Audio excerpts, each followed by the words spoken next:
So my name is Brian Fitzpatrick. Okay. It's a famous name here in Bucks County because our congressman is Brian Fitzpatrick. Yeah. That is not me. Just my namesake. So I think I've met some of you, not all of you before, but I used to own a company right down the road called Bright Star Healthcare. We are a non-medical and skilled nursing company. I started the business in 2006 and grew it up to about 150 employees by the time I sold the business in August of this past summer. So I am now out of the healthcare business, and prior to starting Bright Star, I was just a business guy. I had no healthcare experience at all. And so what I'm going to talk about today really is the business of healthcare, because healthcare is a business. This is a business. At-home rehab is a business. And in a business, you need standards, you need policies, you need best practices, you need collaboration, you need documentation, and you need profit in order to stay in business. I mean, a business like At-Home Rehab, Bright Star Healthcare, unless you're a 501c, a nonprofit organization, you're in business to pay the bills, pay the employees, and also hopefully have a little bit at the end of the week, the month, the year, to pay the owner of the business or owners of the business a profit. Because as I'll talk about today, Jen, as the owner of the company, takes on a lot of liability to run a business like this. Healthcare comes with a huge liability. When I had Bright Star, the last full year I operated my business was 2015. My workers' compensation insurance was about $120,000 a year.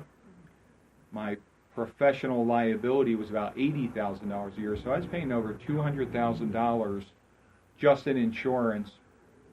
And I still got sued 4 times for frivolous things that, in the end, I won those lawsuits, but I still had to defend myself. So there is a business side to healthcare, and I want to talk a little bit about that. I also want to talk a little bit about branding, about why it's important when you go out representing at-home rehab in the community with patients, with referral sources, with other healthcare practitioners, why you're representing the brand of at-home rehab. That's really important in this very competitive environment of healthcare. So before I get into that, so I have a little presentation. It's going to be light. It's going to be interactive. I don't like just presenting. By the way, I joked with Jen that my rate doubles on the weekends. There is no rate. I don't like to get paid for things like this because I like to talk from a completely unbiased perspective, right? So there's things that business owners don't always do right in a business. There's things that employees could do better in a business. And collectively, hopefully that equals best practices where everybody can improve, the business can grow and thrive, and there's good collaboration and communication. At the end of the day, this comes down to common sense, good communication, and doing the right thing, even when no one is looking, okay? So I'll get into that, and then I have a short little video at the end, and we're going to do a little interesting exercise to see if you think you'd be hired if we fired everyone and hired by the new standard, right? So we're gonna do that. But before we do that, I want to give everyone an opportunity just to go around and introduce yourself real quickly. I know we got at least one new person in the room, probably more new people. So start here. Hello, I'm Cindy. I'm a physical therapy assistant, and I've been working for Jen for 8 years now. So before you go, April, because I got to put rules in before April goes. Sure. No, you did perfect. Okay. You did perfect. So name is great. How long you've been here, and not your job title, but what you do for at-home rehab. Okay. And sometimes those two things are quite different. Okay. I You're Cindy. I am Cindy. Cindy And Robideau, by the way. 'cause that's Cindy important. We have Robideau, because there's several. 3 Cindys Yeah. here. Okay. Well, I know they're all here, but anyway, I am a physical therapy assistant, and what do I do for Henry Rehab? I take care of patients. I try to progress patients and, you know, get them more functional. Try to, you know, I don't know. I mean, not just physical, but mental. Try to make the patients happy, healthy, the whole body. You might want to start working on everybody. The mental. All right. Where do I sign I'm up, looking at right? him like, am I right? Am I on the right track? You're good. How am I You're doing? good. You're good. I don't know. I'm the first one. I can't copy. And we got a lot of people, so 30 seconds, April. Okay. I'm Amy Ryder. I've been with At Home Rehab, this summer will be 4 years. And I help Jennifer every day manage the day-to-day operations of the agency. And I manage all the office operations for the agency. I said that right? We manage the day-to-day operations. Cindy Walter.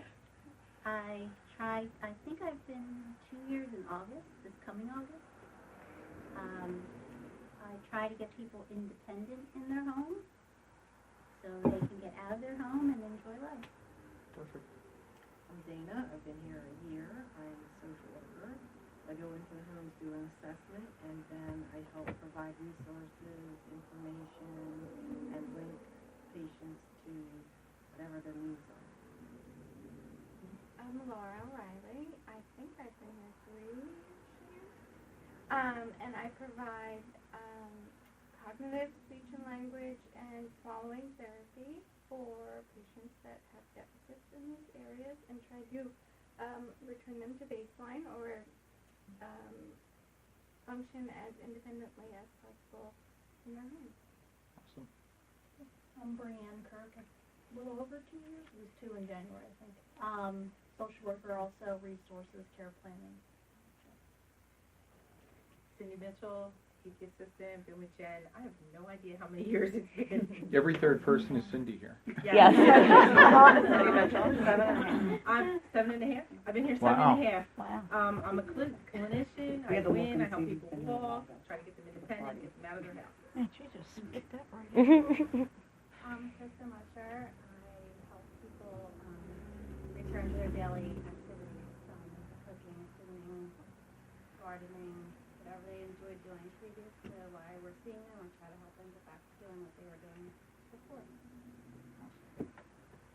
Hi, I'm one of the new people. I'm Naomi. Naomi Dallas. I'm a registered nurse. Hi, Naomi. Hi, I've been with the company about 2 weeks. Yeah, So my I'm still hours. learning what I'm doing, but I'm a registered nurse. So I'm providing quality patient care in the home and hopefully representing Jen and Dave in a positive light. Hi, I'm Arlette Tversky, and I'm an OT, and I think I've been here about 6 months, maybe. And what I bring to At Home Rehab, aside from what all OTs bring and helping the patients to do what they want to do better, is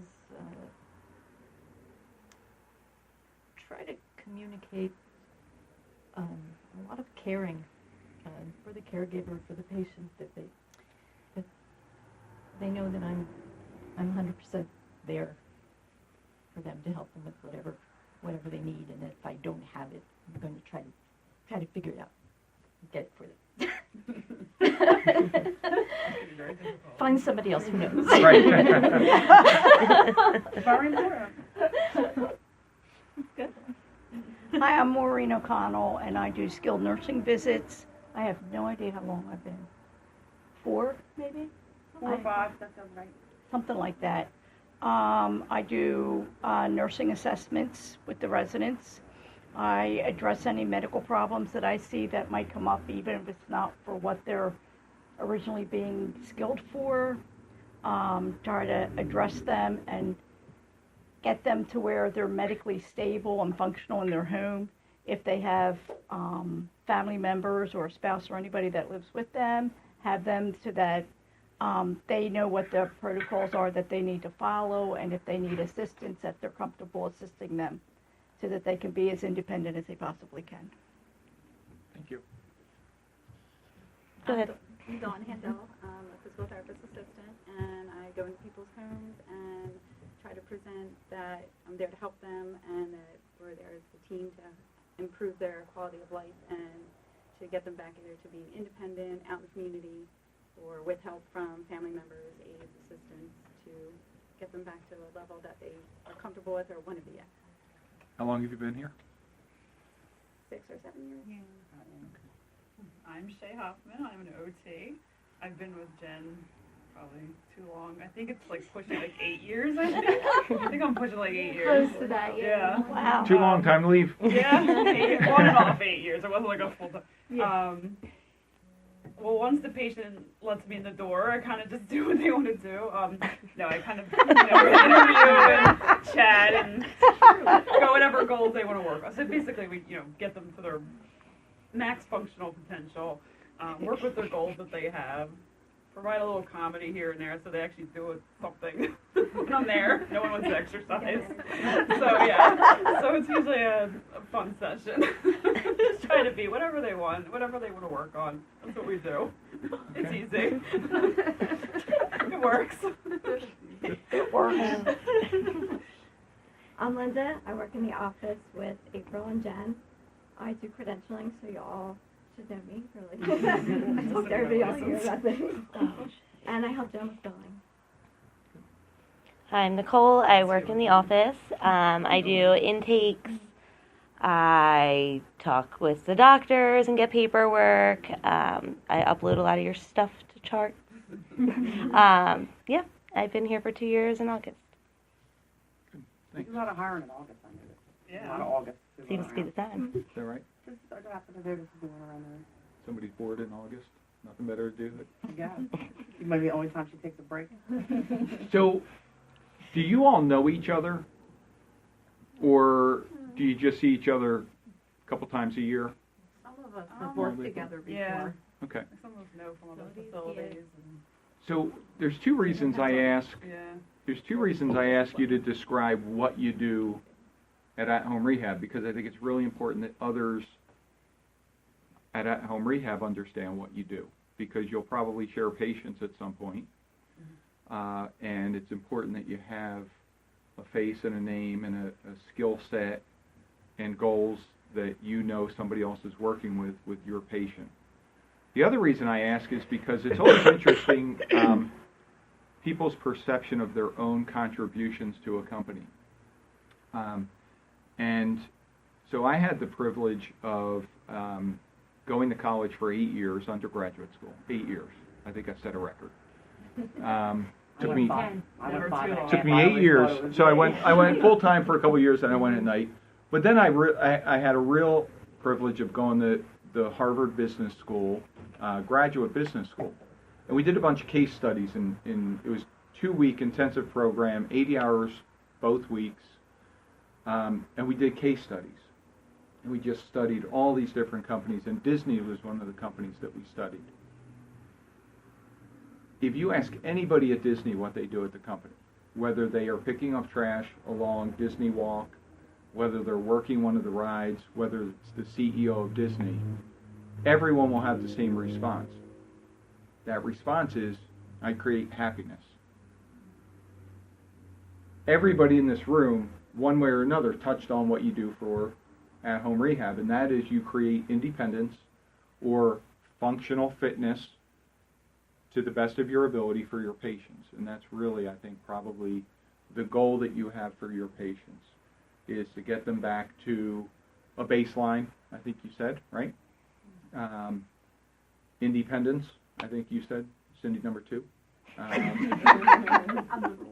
And a lot of you said independence, which is a really important thing. So whatever your role in the company, whether you're running the day-to-day operations, whether you're doing credentialing, whether you're a PTA, whether you're an RN, whether you've been here 2 weeks, or whether you've been here too long, it's important that you understand what role you have in the company and how you contribute to the overall success of the company. Okay? So always try to internalize that. I think it's important that you internalize that when you're working for at-home rehab, and that's going to help you create a better mindset for yourself and for everyone else working in at-home rehab. So I'm going to launch a little presentation here if I can find it amongst many of my files here. Can we kill the lights, April? There we go. Thank you. Can you guys see that back there? Because we can Can shut you that see light that? off too, you all right? All right, we're waiting on the new projector that Jen is going to get for Christmas someday.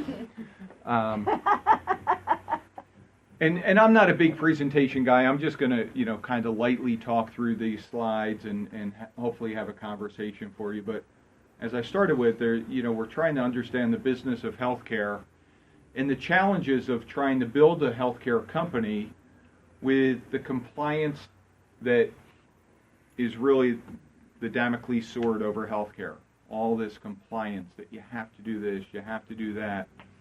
It's got harder and harder. I mean, I've known Jen for probably 11 years. You've been in business about 11 years? We just celebrated 15. 15? Mm-hmm. So I think I met you when I first started in 2006, 2000.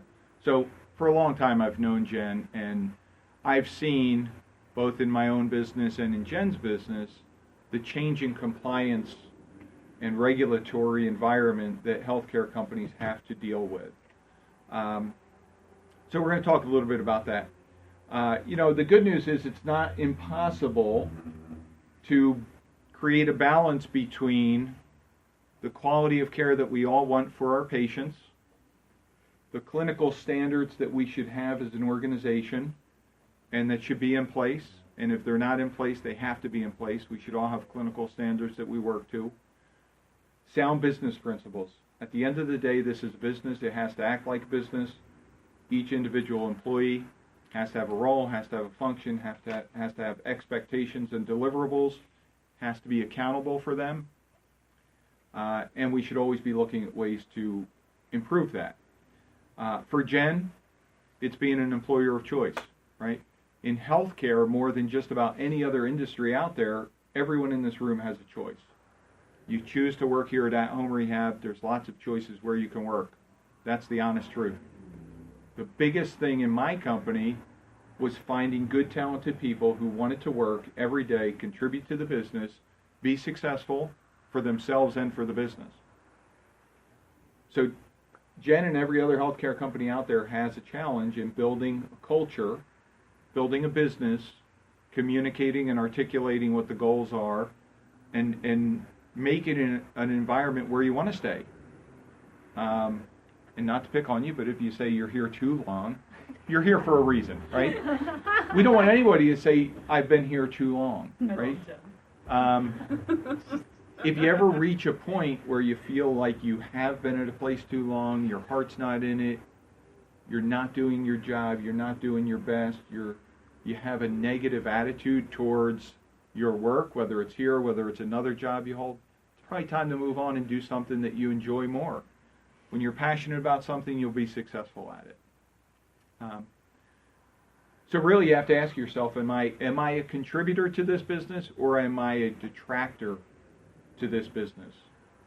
And Jen and the team, everybody here, should be a contributor. We don't want detractors in the business, okay? See if I know how to work this. All right.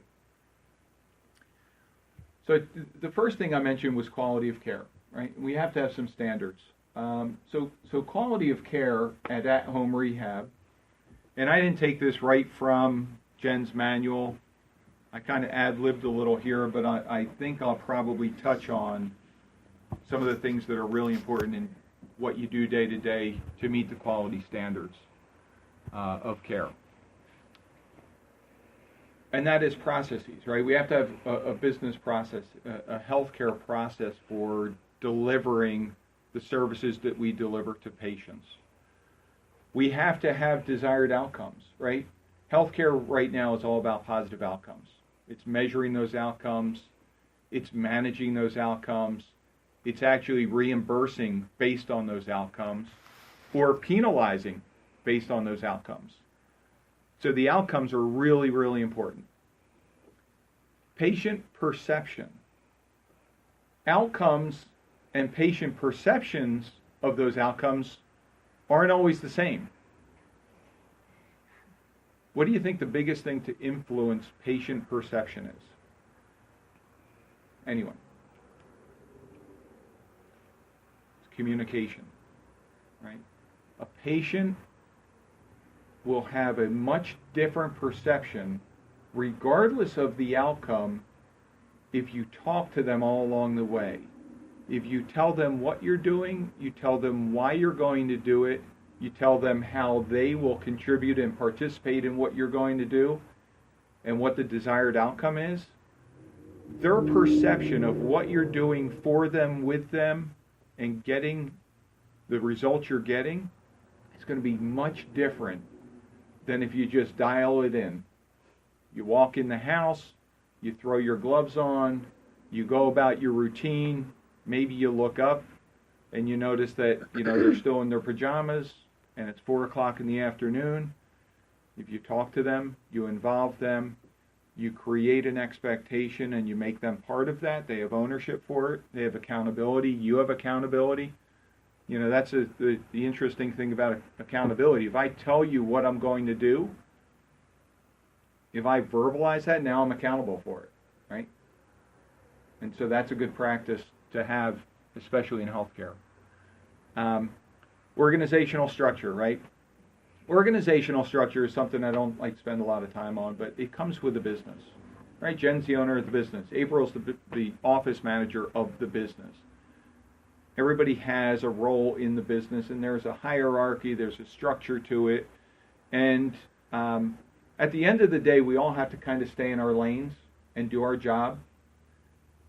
The truth is, healthcare is a team sport, right? This isn't an individual sport where an RN's going out and doing their own thing, and we want you to stay in your lane. You have to work within your license, you have to work within your care plan, you have to do your own documentation, you have to deliver on your skill set, but you also have to be aware of the PT, the PTA, the OT, the speech therapist, the documentation that's required, the compliance, the credentialing. But at the end of the day, there is a structure to this business. You have to recognize that structure, and you have to try to stay within those boundaries while being a team player. So I'm going to ask you a couple questions that I have up here. Do you know the role in the company and how you individually affect, and this isn't something I want you to answer, these are just hypotheticals, just something to think about, right? Do you know your role in the company, how it affects patient care and patient satisfaction? Do you know how your role and actions affect others involved in patient care? Which is really important, why we went around and talked about what everyone does. All the goals are the same. We're going to get a patient back to baseline. We're going to restore independence to the best of our ability, create this functional fitness for them. It's all the same goal, just different roles that we play in getting them there. Do you know how your role affects the others in this room and on that care team? Do you read, understand, and positively contribute to the patient care and satisfaction?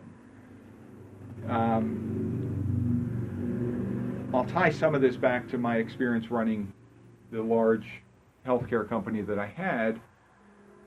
The issues that we had with patient care generally came down to, A, our patients would sometimes hide the care plan, right?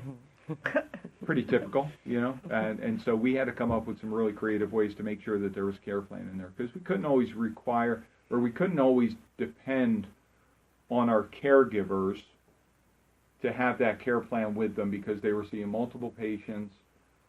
We wanted to make sure we were HIPAA compliant. We tried to control that, tried to keep it in the house. We were not a technology company where everyone had access to care plans online. Not everyone had a smartphone that they could log into. Not everyone had Wi-Fi in a house. Some people had data limitations, so it wasn't always possible. So we used to try to find a place to put that care plan in a safe environment where the patient wouldn't hide it. So that was issue number one. The care plan might go missing. Issue number two, our clinicians wouldn't always read the care plan. That's a very basic function of everyone's job that's delivering healthcare. Have you read it? Do you understand it? Are you going to follow it? And if not, you need to start doing that. Do you communicate effectively with your team, your management, and your patient? Again, communication in just about every aspect of life is so critical.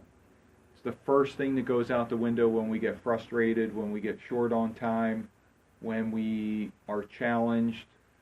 You know, when I get challenged, I shut down, I go into my shell. I have a little tattoo of a turtle because that's kind of what I do. You know, a turtle gets threatened. Really? I do. Yeah. Very interesting. Turtle gets threatened, it goes into its shell. It's not a good policy, but it's who I am, right? I have to work really hard to overcome that. Work really hard to communicate with your team. It's really important. Was that a beer? Well, you better have about 18 of them. You said a cooler full. I understood that there would be enough for everybody. I never heard of water that sounded like that. I'm hiding the label. All right. So lastly, as far as quality of care, you know, documentation is important. You need to document the care that you give. You need to document the care that hasn't been given, right? If a patient refuses, you probably need to document that for your own good, right? You tried to deliver this service, the patient refused. You tried a couple different tacks in doing that, the patient refused. And sooner or later, that documentation is going to be meaningful. Kind of like James Comey today, right? He recorded these, he documented all these conversations with President Trump, and when asked why, he said, I thought it would be important at some point. And sure enough, it's important. Changes in status, notable issues that you observe. The notes have to be accurate, they have to be timely.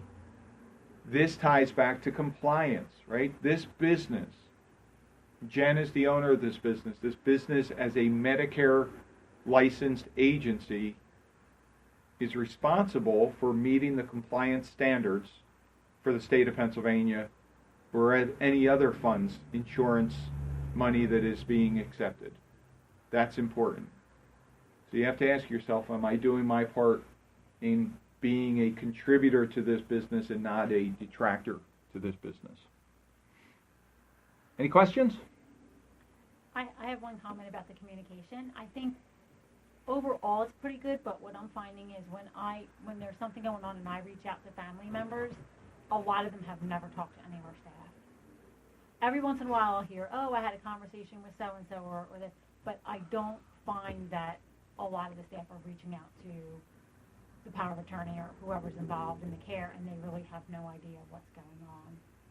The clinician, the clinicians involved in the case do not haven't communicated by phone with the power of attorney. Okay. So when I speak to them, I have to explain everything from the beginning.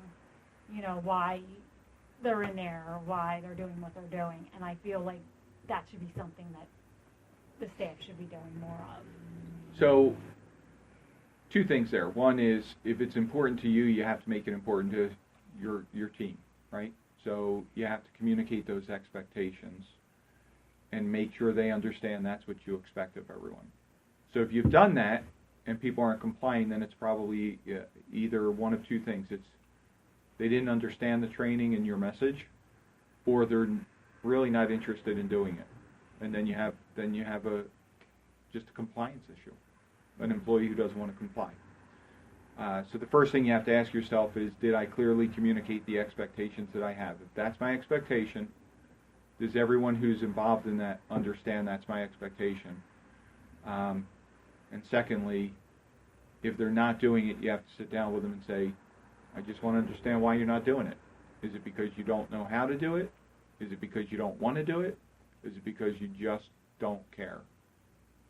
And that's a reasonable conversation to have with people.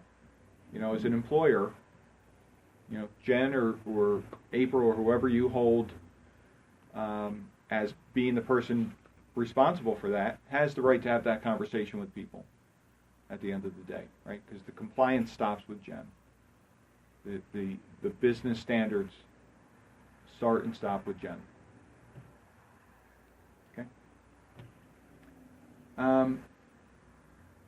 You'll notice that in my slide, so I always try to do this. At-home rehab is always in bold, italic, green in my slide.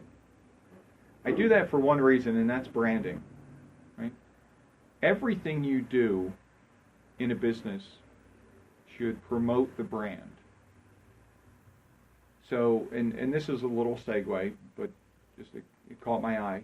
You know, some of the best known brands in the world are in our everyday life. We see them everywhere we go. Nike, it's on your sweatshirt.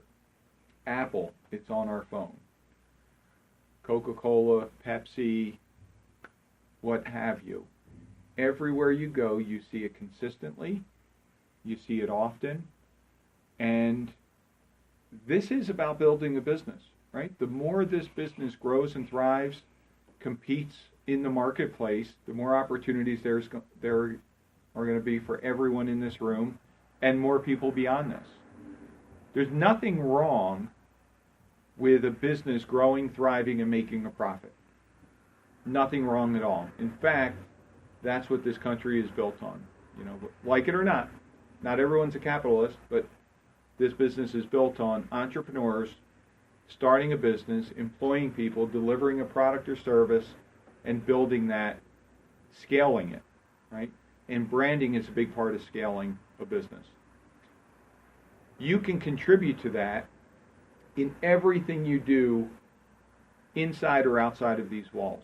When you go see a patient, you should have, in fact, it's a requirement of state licensure, you should have your at-home rehab name badge on.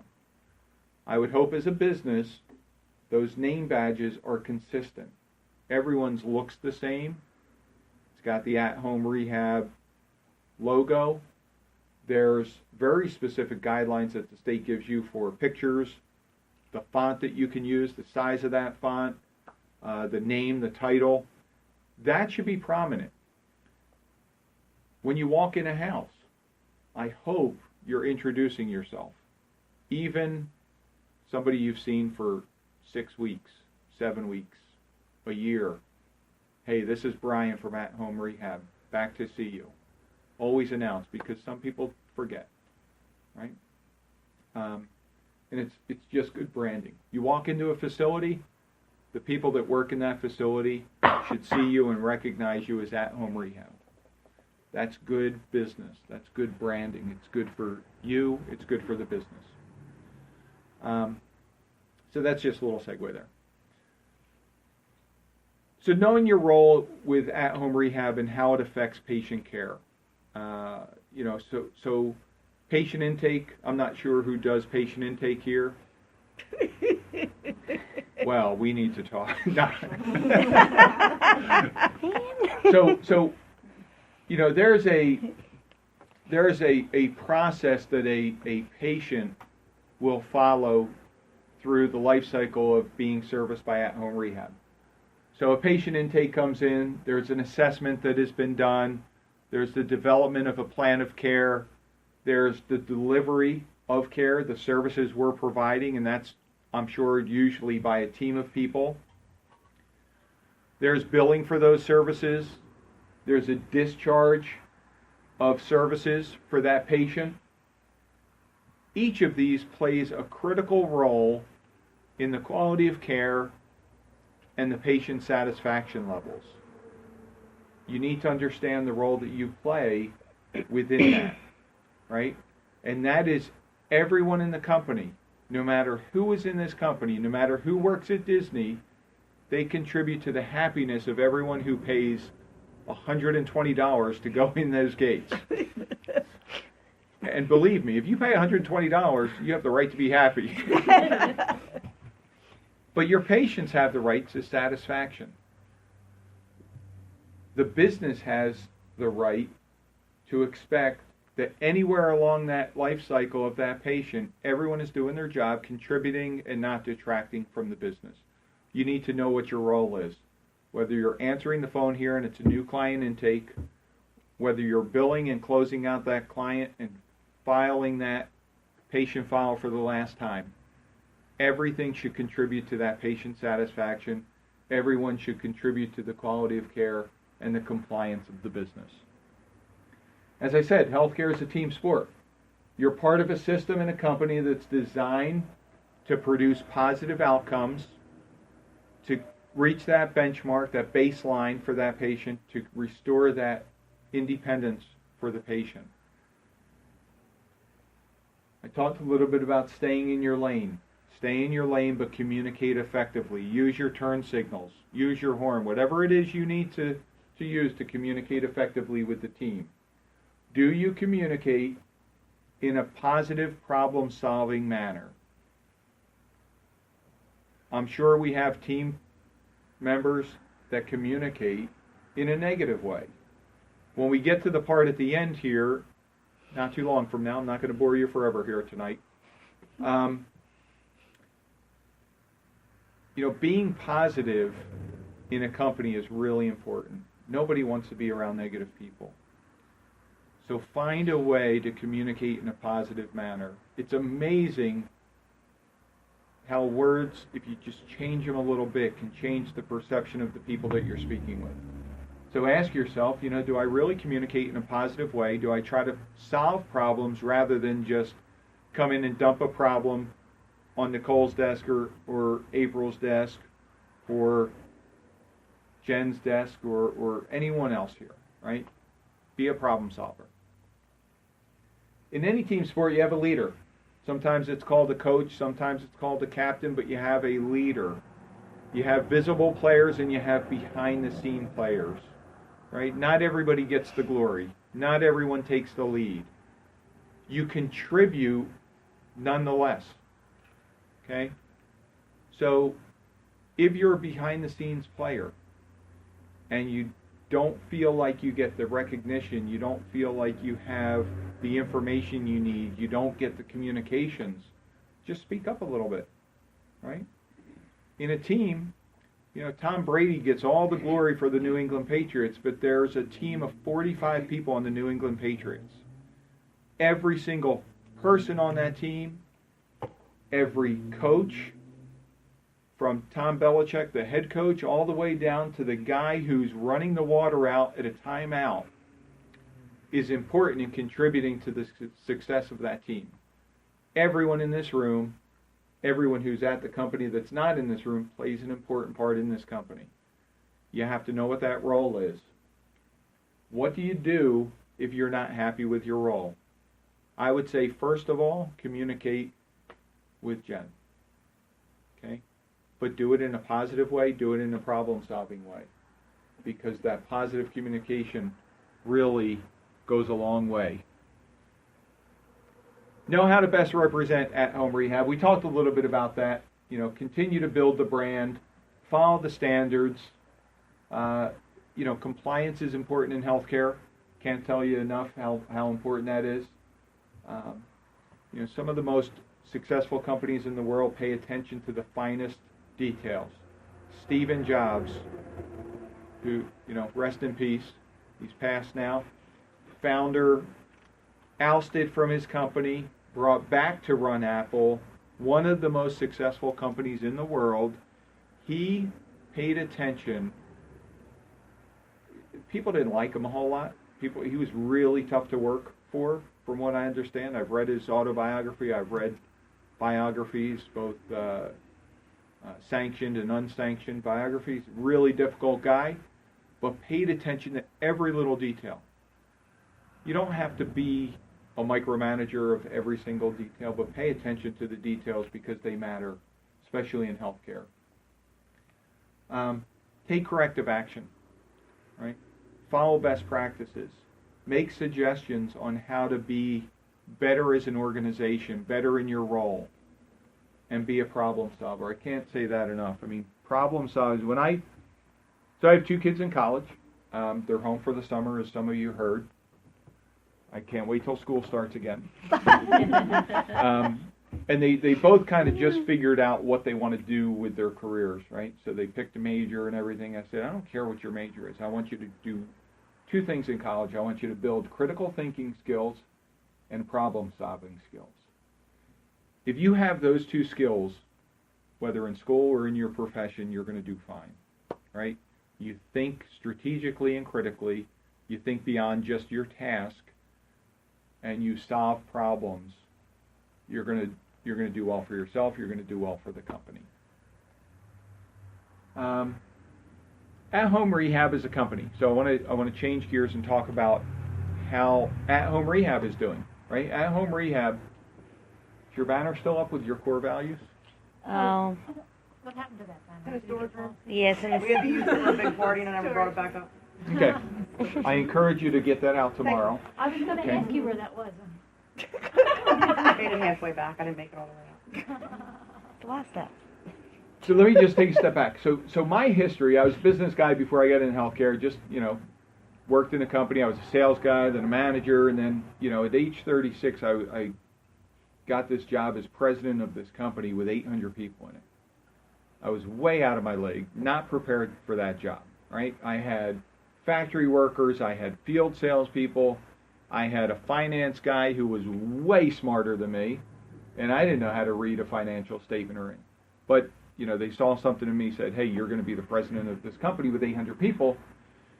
And we were a public company, right? So I was running a division of a much bigger company with 10,000 employees. And we spent a lot of time at this corporate retreat going over mission statements and core values. And I was 36 years old. All I wanted to do was go to work, have some fun, make some money, build a company. I wanted to be successful. And I thought, what does this have to do with anything? But it has a lot to do with the culture of the company and the people that you attract to the company and retain in the company. So I know from seeing Jen's banner out there last time I was here, a couple months ago, that she has core values established for the business, right? Be flexible, deliver on quality of care, be safe, have high integrity, be accountable, educate your patients, and make sure you achieve patient satisfaction. So did I get those right, or are those the at-home rehab? How many of you know those core values and knew that at-home rehab had core values? Show of hands. Okay. So the reality is not many people read a handbook, right? And as an employer, we don't really always want people reading the handbook, right? So there's the policies, and some people will read a handbook and say, oh, how can I get over on Jen here? Right? But here's what I'll say about core values. It's important because it sets the culture that we want in the business, right? So what does be flexible mean, right? Especially with a bunch of field clinicians who you don't see everyone all the time. You don't see the team here. For those of you that work in the office here, you don't see the field staff all the time. Patients change, schedules change, people do better, people get worse. You have to be really flexible in your role in a company like this. If you're such a structured person that you can't roll with this type of business, this might not be the right thing for you. So you have to be flexible in this kind of business. Quality of care we talked about. Safety, critical. Safety for your patients, safety for you, safety for the business. Be safe. I always use the example of snowstorms, right? I'm sure the company has a policy on snowstorms. I'm sure they have a policy on home evacuation in case of fires. You got to pay attention to that stuff in healthcare because we're responsible a lot of times if we're in a home of a patient. So know what those safety standards are. Integrity. When I hire people, and I've hired 20,000 people in my career, the first thing I hire for is integrity. And I define integrity by doing the right thing even when no one is watching. If you're not a person who's going to do the right thing when people are not watching, then I'm sure Jen probably would ask you to find a new opportunity, right? She can't see you every day. She's not going to manage every day. Everyone's an adult in the room. You're a professional. And by the way, I'm not saying any of this because Jen has said, hey, I've got a problem with flexibility. I've got a problem with integrity. I'm just going through what I think are important core values in the business. So Jen's not saying, hey, can you come do this because I've got a problem. Just like Facebook, when people put up memes, if you think it's about you, it's about you. But it's not overtly about you. Right. We live by means. Accountability, this one is about April. I'm actually sitting here thinking a couple of these things might have been about me from the get, but we're all right. We appreciate you all coming to April's intervention.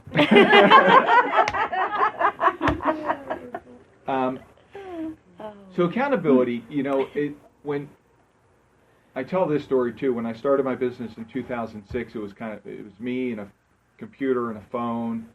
And if somebody called me and said, hey, do you know what this patient is doing? Yeah, I do, because that's my only patient, right?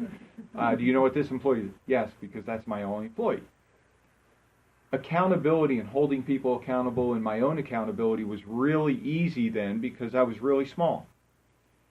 Fast forward 10 years when I have 150 employees, holding people accountable, understanding when they're delivering on that accountability, communicating what my expectations are to them, got harder and harder. If you don't know what you're going to be held accountable for, if you don't know what the expectations are, ask the question, right? Jen has a responsibility to communicate that. And that's a responsibility you can't get away from as the boss, right? You're the owner of the company. You're the business, the office manager. You got to communicate what the expectations are. If you don't understand what the expectations are of you and what you're going to be held accountable for, please ask whoever you report to. Whether it's the nurse who opened the case and you're following a care plan, or whether it's going out to see a new patient and you need to get information from Nicole about the intake that came in, make sure you understand what the deliverables are. And be accountable for those. Once you understand what the expectations are, be accountable for them. When you go to a patient home, articulate what you're trying to achieve, because now you're instantly accountable for that. Or at least trying to achieve that to the best of your ability. Patient education, it's really important. Patient education goes hand in hand with patient satisfaction. If you communicate what you're going to do, you educate them about what you're doing and why you're doing it that way, and what you hope the results are going to be, you're going to have a much higher level of patient satisfaction. At Brightstar, we used who's the big company that does surveys for healthcare companies? It'll come to me. But we use the industry leader in patient satisfaction surveys. We have HCAPs, yeah. We do HCAPs. That was not ours. It'll come to me. Well, Press Ganey. We used Press Ganey. So every single month, Press Ganey polled every single new customer we had and asked them about patient satisfaction. We got a score. They also asked them every single month, every employee, how we were doing as an employer. And when we first started doing that, we sucked. We were horrible. And we didn't even know it. But then you look at the comments, and it all comes down to communicating effectively with your employees, telling them what the expectations are, giving them the tools and the training to do their job, and communicating on a regular basis. Our patient satisfaction and our employee satisfaction ratings went above 94% from the point that we really digested and had a plan to address those concerns. Okay? So make sure you're contributing to patient education, communication, and you'll get a much higher patient satisfaction rate. the mission here at Home Rehab. Empower patients to become more independent. I heard that when everyone was introducing who they were, how long they've been here, and what you do for the company. Ensure safety in the home. We talked about that. Be sensitive to the patients. Respond to the patient's needs in a timely manner. Right? Patients can be irrational, demanding, but they're doing it because they are vulnerable. They're frustrated. They're scared. Take that into account and do that as timely. Do your job as timely as possible. Invite patient concerns, right? Listen to patients. Let them verbalize what their fears and frustrations are. If you listen to them and then repeat them and come up with a problem-solving solution, an approach to address those, you will ease their mind 9 times out of 10, 99 times out of 100. Another mission of at-home rehab is to retain the staff, right? You're here because you're important to Jen and the business. She wants to retain you, but she wants you to be happy, productive, and a contributor, not a detractor. So just make sure you understand, and this will be available to all of you. You have a copy of this, right? So yes. You're free to disseminate this to anyone you want. Nothing proprietary here. All right. So if you don't agree with or want to live by the values and missions of at-home rehab, what do you do? Two things. You can change, right? And the way to change isn't, hey, I saw 2 PowerPoint slides by this dude named Brian, and I'm going to change now. Everything, I'm happy here at home rehab now. That's not how it works. You spoiled the whole thing. I'm good now. This is great. Change only comes about, especially as adults, right? Change comes about slowly. Change comes about with repetition. Change comes about with new information. If you really don't understand, agree with, or want to follow the at-home values and mission, or if you want to, but you just can't because you don't understand them, you don't get it, then have a conversation, right? That's where change is going to start. Get a basic understanding of what they are. A lot of you didn't even know there were values, core values in the company. So know what they are. If you can live by them, live by them. If you don't understand what they mean, have a conversation. Jen, what did you mean when you made this really nice banner with the mission statement on it, with the core values on it? What does that mean? How do I contribute to that? So if you're not living those, if you're not actively doing that, but you want to, make the changes, or at least start to make the changes. If you don't want to, then leave, right? Sorry, Jen, but you don't want people in your business that don't agree with or follow your core values, because that means you're not delivering a good, consistent service for the patients that are the lifeblood of your company.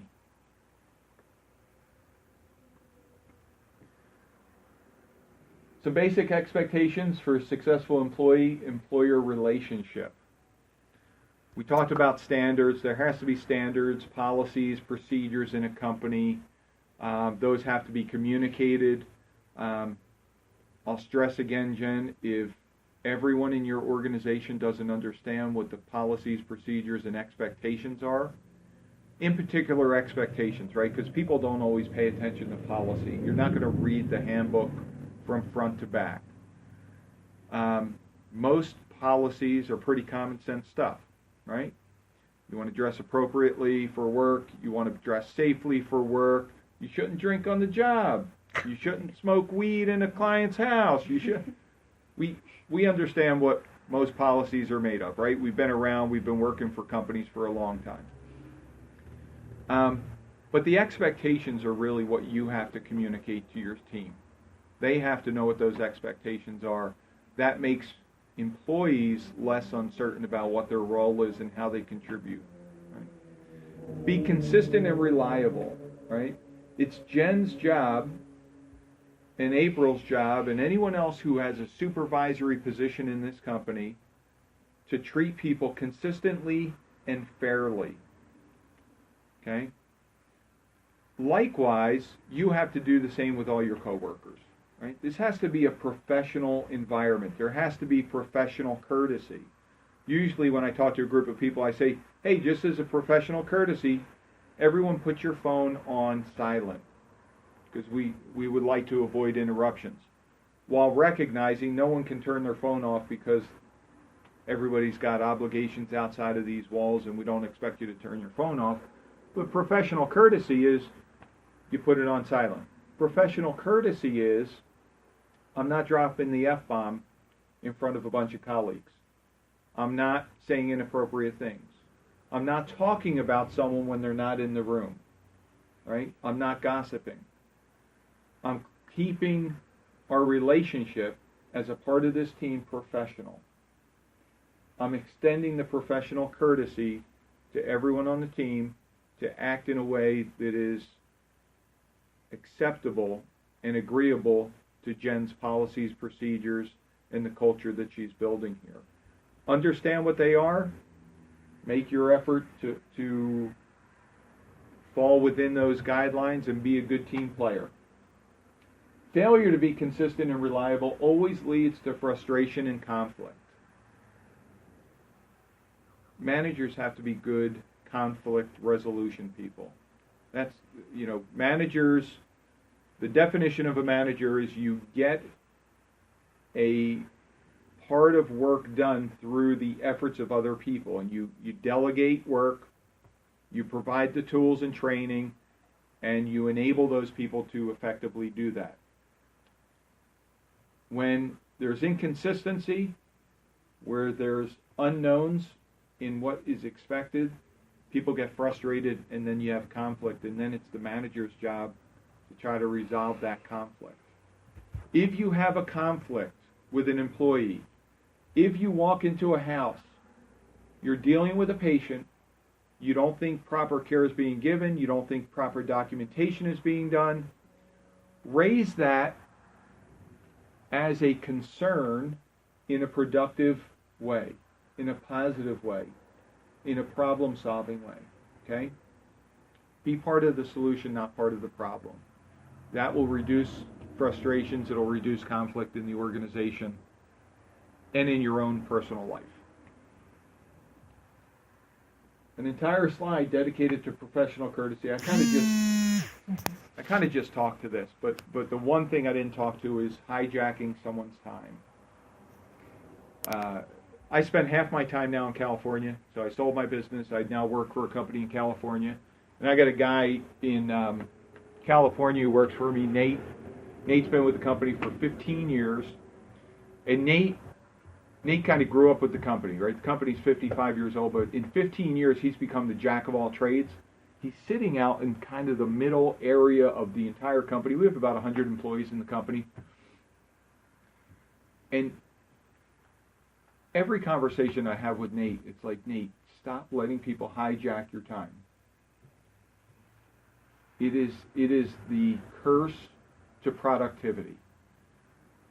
Have some courtesy when you interact with people, whether it's at-home rehab, another job you have, anywhere you go. Just have some respect that April might be in the middle of something. Jen might be in the middle of something, right? Your clinicians that are in the field might be in the middle of something. Always give people the option of saying, hey, I have an issue I need to talk to you about. Is this a good time, or is there a better time that we can connect on this? Now, there may be emergencies sometimes, especially in healthcare, that need to be addressed right away. Verbalize that. April, I'm really sorry to bother you. I know this might be an inconvenient time, but this can't wait. That's going to be perceived differently than you call at-home rehab, April picks up the phone, and you launch into something that probably could be addressed at another time. You have no idea what April's doing. Okay? That is a big part of professional courtesy. You can't hijack other people's time. And you can't let people hijack your time. We have to be productive and efficient in what we do. So be aware of that. Be aware of your own time. I have to work really hard to say no to people sometimes. I'm sorry, this is not a good time to talk about this. However, I'm going to stop my talk at home rehab in about 8 minutes. I can talk to you then. Right? That's just something that you have to do. So like it or not, healthcare is a business. To build a successful business, it takes loyal professional people. It takes building a brand. It takes building a culture that people can thrive in. It takes recruiting people that want to be a part of that, nurturing them, communicating expectations, being held accountable. It can be fun too, right? None of this means you can't have a great time working. Keep it professional. Keep your jokes clean. Keep your, you can't be too comfortable in a work environment sometimes, unfortunately. We all like each other probably. We all get along. You spend a lot of time with each other. Believe me, I've learned the hard way because I've been taken to court 6 times for 2 for discrimination, 2 for, and April and Jen have known my business for a long time. All 6 times I've won because Scott Fagley is a really good lawyer and I didn't do anything wrong, but people can sue you for anything, right? Mm-hmm. People really can. So just be careful. Keep it professional, but you can have fun in this business and be a contributor to the business. Understand the core values, live the core values, understand what you do for patients, have professional courtesy. That's what I'm saying. We all had something to learn here tonight, Brian. This is not every single one of them. Yeah. Impeccable integrity. You're all out there working remotely. No one's supervising you every single minute of every single day. Do the right thing. Do the right thing. Loyalty and dedication to the company. Contribute in a positive way to this brand. Jen has built a very good business here. I admire her as a clinician. I admire her as a businesswoman. I admire her as an employer. Doesn't mean she's perfect in everything. Being perfect is impossible, especially when you're dealing, I don't know how many clinicians you have working now, but 30? We're right around 25 active right now. Okay, that's 25 personalities, right? Mm-hmm. Each one responds differently to communications, to motivation. We don't all work for money. We don't all work for recognition. We don't all work just to get the patient better. We all have our motivations, right? So Jen's never going to be perfect because it's a really tough thing to do. But I do admire her, and if you're committed to this business, make sure that shows in every action to help build the business. Focus on positive outcomes for each patient. Patient satisfaction is critical. And the best way to do that is communicate and be accountable for your own actions. Be concerned for your productivity, your efficiency, your effectiveness. At the end of the day, that's what employers want. They want you to be productive, efficient, and effective. And accountability we talked about. So a quick little video here, as I indicated. Thank you. So I'm going to stop this along the way, just so you can think about it. There's 15 points here of being an ideal employee. And this is going to go rather quickly. It's a very short video. But I just want you to really think for like 10 seconds. I'll stop it and think. If you were being interviewed today for these 15 characteristics, would you be the ideal employee? And if not, and there's not going to be a test or we're not going to verbalize it unless you want to share it, but this is just for your own internal thing. If you find 1, 2, 15 things that you're not good at in this, what are you going to do to change that? Okay?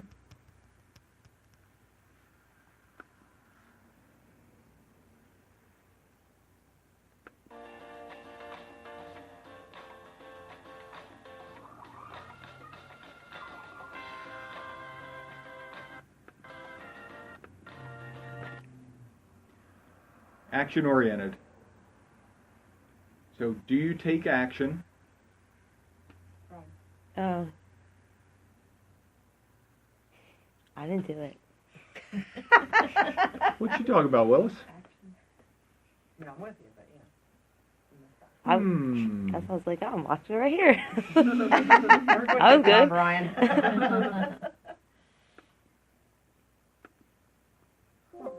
Interesting. There you go. All right, let's try this again. Yep. Still good? Yep. Okay, action oriented. And I'm not even going to comment on these. I'll just stop it on each one.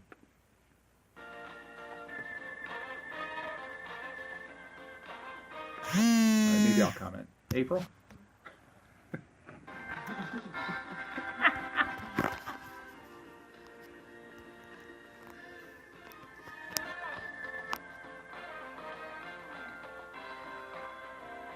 I think there's enough time to read them and think.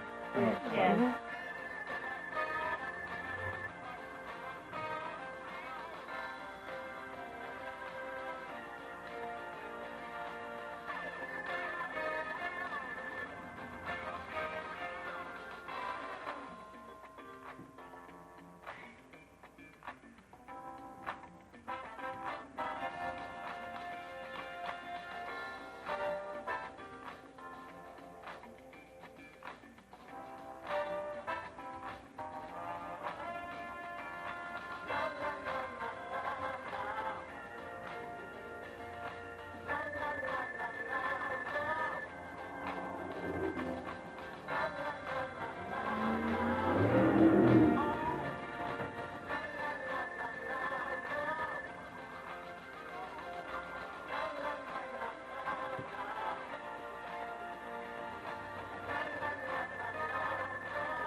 That's it.